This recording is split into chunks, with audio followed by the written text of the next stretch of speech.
मैं आपको वर देता हूं, श्राद्ध पक्ष के 16 दिन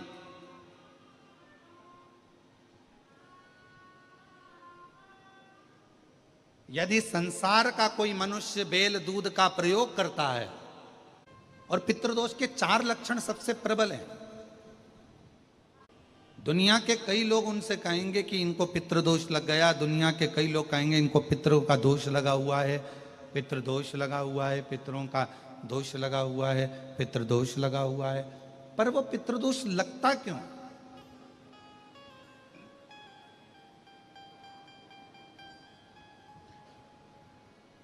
पितृदोष लगने का कारण है क्या?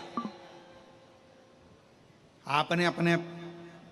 गए हुए पूर्वजों के लिए तर्पण भी करा, पिंडदान भी करा, तिलांजलि भी दी, ब्राह्मण का भोजन भी कराया, सब कुछ करा जो आपसे बन सकता था, आपने सब कुछ करा, सब कुछ। फिर पितृदोष कैसे लग गया? फिर पितरों का दोष कैसे लग सकता है? तो पितरों ने तुरंत भगवान देवादिदेव महादेव से कहा कि संसार सागर में माता पिता के रहते हुए उनका आदर ना कर पाना, या माता पिता को जब प्यास लगी उस समय पर जल प्राप्त ना हो पाना, या किसी न किसी रूप में माता पिता के पूर्वजों के आदर से वंचित रह जाना, फिर माता पिता के चले जाने के बाद, बुजुर्गों के चले जाने के बाद वो दोष घर में लग जाना पितृदोष की संज्ञा में आता। और पितृदोष के 4 लक्षण सबसे प्रबल हैं।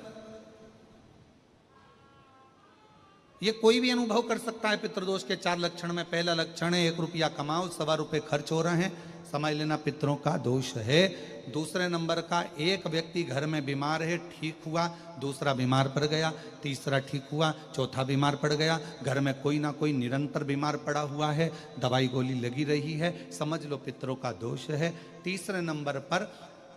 आप कोई पूजन की थाली लगाए, किसी को भोजन देने जा रहे थे, किसी को पानी देने जा रहे थे, किसी को भोजन का कोई नाश्ता देने जा रहे थे, और आपकी ट्रे में से, आपकी थाली में से, आपके हाथ से अगर कोई भरा हुआ पात्र पानी का गिर गया, नाश्ते का गिर गया, थाली गिर गई, कोई दूध का गिलास गिर गया, कोई सामग्री गिर गई, कोई पूजन की थाली तुम्हारे हाथ में है और पूजन की थाली में से मालूम पड़े कोई सामान गिर गया नीचे, समझ लो कि पितृ का दोष है।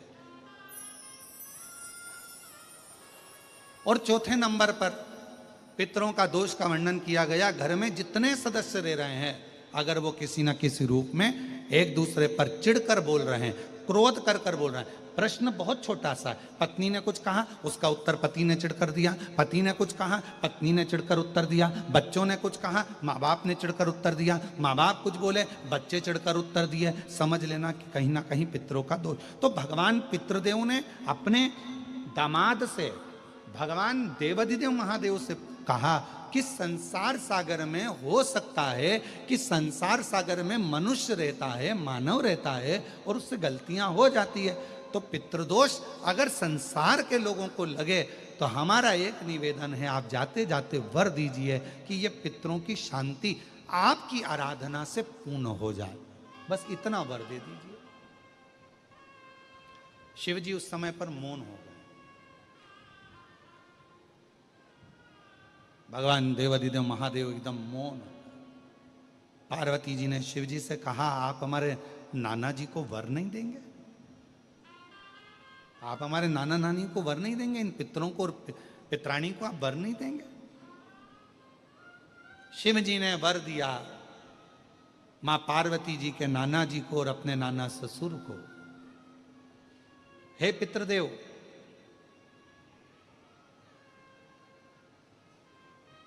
मैं आपको वर देता हूं, श्राद्ध पक्ष के 16 दिन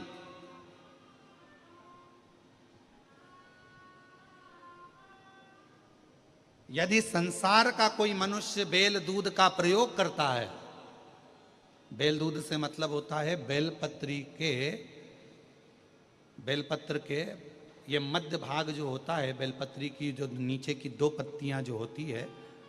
ये 2 पत्तियां जो बेलपत्री की होती है, इस बेलपत्री की दोनों पत्तियों को शिवलिंग पर जब आप रखते हैं शिवलिंग पर रखने के बाद में आपके हाथ में जो कटोरी में दूध है, वो दूध इन दोनों पत्तियों पर, ये पितरों के भाव से, पितृ पित्राणी के भाव से, आप दोनों पत्तियों पर बेल दूध को अगर समर्पित कर रहे हैं, बेलपत्र समर्पित करने के बाद थोड़ी सी कटोरी में अगर गौमाता का दूध है और ये दोनों पत्तियों पर अगर आप अपने गोत्र से दूध चढ़ा रहे हैं, तो संसार में ऐसा कोई व्यक्ति नहीं है जिसके ऊपर पितृदोष लग जाए, पितृदोष समाप्त होकर ही रहता है।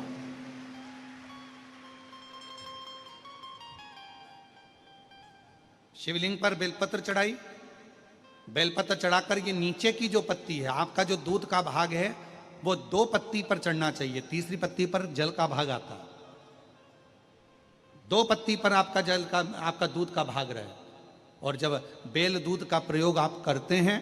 और दूध बाबा को 16 दिन श्राद्ध के अगर कोई कह दे कि आपके घर में पितृदोष है, ये दोष है, वो दोष है, सारे दोष आपके यहाँ लग गए हैं, और आपके यहाँ ये 4 लक्षण अगर पितृदोष के दिख रहे हैं जो पहले कथा में वर्णित किए, अगर ये लक्षण दिख रहे हैं तो श्राद्ध पक्ष के 16 दिन पहले दिन से ही आप चालू हो जाओ। बेलपत्री शिव जी को चढ़ाया, कटोरी में या चम्मच में 2 बूंद का भी अगर दूध लेकर गए हो, थोड़ा सा भी, बस 2 पत्ती पर आपने दूध समर्पित करा और 1 लोटा जल जो तीसरे नंबर की पत्ती है उस पर समर्पित करा। आपको 16 दिन करने के बाद आपको खुद अनुभव होगा 17वें और 18वें दिन से कि मेरे घर में ऐसा लग रहा है कि सब शांति है और कोई किसी से चिढ़कर बात नहीं कर रहा, लक्ष्मी की वृद्धि अपने आप होना प्रारंभ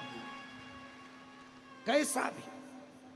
और यहां तक शिव महापुराण की कथा कहती है, किसी की फैक्ट्री बंद हो गई, किसी की दुकान बंद हो गई, चलते चलते अगर किसी का व्यापार बंद हो गया, 4 दिन चल रहा था, बहुत अच्छा चला, उसके बाद एकदम डाउन आ गया, कोई प्रशासनिक कार्रवाई हो गई, कोई अदालती कार्रवाई हो गई, कोई परेशानी सामने आकर खड़ी हो गई है, तो भी अगर प्रति 16 दिन तक लगातार शंकर भगवान के शिवलिंग पर बेल दूध का प्रयोग किया गया है, तो आप 17वें दिन से अंदाजा लगा लेंगे कि आपका धीरे धीरे धीरे धीरे धीरे धीरे जो फैक्ट्री बंद सी थी वो ऊर्जावान हो गई है, चलना प्रारंभ हो गई। बेल दूध का इतना प्रभाव पड़ता है, इतना प्रभाव। मित्रों ने भगवान शिव जी को रोक कर प्रणाम कर कर नमन कर कर विनय करा कि आप हमारी बेटी की बेटी आपके साथ में बिहाई है, माता पार्वती जी का विवाह आपके साथ में हुआ है, माँ जगत जननी आपके साथ में बिहाई है, आपसे एक निवेदन है। हेलो दोस्तों, तो पूज्य गुरुदेव प्रदीप मिश्रा जी के इस उपाय को आप तक पहुंचाना ही हमारा काम था। तो आपको अगर ये वीडियो अच्छा लगे तो चैनल को लाइक और चैनल को सब्सक्राइब जरूर करें। तो